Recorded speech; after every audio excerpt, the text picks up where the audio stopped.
Bharat 180 news కి స్వాగతం.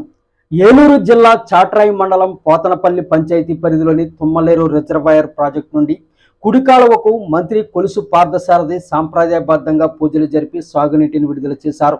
3 టీఎంసీల సామర్థ్యం కలిగిన ఈ ప్రాజెక్టు వలన 2 నియోజకవర్గాల పరిధిలోని 9169 ఎకరాల భూమి సాగవుతుందని మంత్రి తెలిపారు.